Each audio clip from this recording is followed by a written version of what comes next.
আসসালামু আলাইকুম দর্শক, আমি আছি রাকিব আহমেদ। চলে আসলাম নতুন একটা নিউজ ভিডিও নিয়ে। ঢাকা গাজীপুরে একটি লোকের সন্ধান পাওয়া গেছে।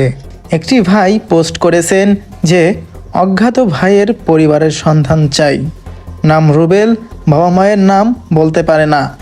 বাড়ির কথা জিজ্ঞেস করলে কখনো নরসিংদী, কখনো গাজীপুর সহ অনেক এলাকার নাম বলে। তার বাম হাতে ট্যাটু করা রয়েছে R+R।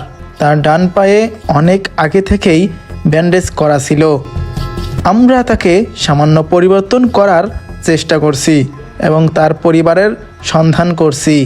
এই ভাইটিকে যদি কেউ চিনতে পারেন আমাদের সাথে যোগাযোগ করার অনুরোধ রইল। অবশ্যই এই স্ক্রিনে দেওয়া নাম্বারে যোগাযোগ করুন।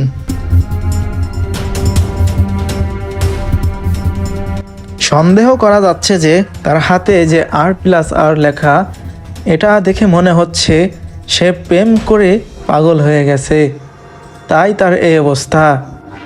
রাজশাহীর কয়েকজন ভাই মিলে তাকে কিছু পরিবর্তন করার চেষ্টা করেছে এবং তার সাহায্য করেছে। যদি এই ভাইটিকে কেউ চিনে থাকেন অবশ্যই স্ক্রিনে দেওয়া নাম্বারে যোগাযোগ করুন। সবাই ভালো থাকবেন, সুস্থ থাকবেন আর রাকিব আহমেদ নিউজ চ্যানেলের সাথে থাকবেন। আল্লাহ হাফেজ।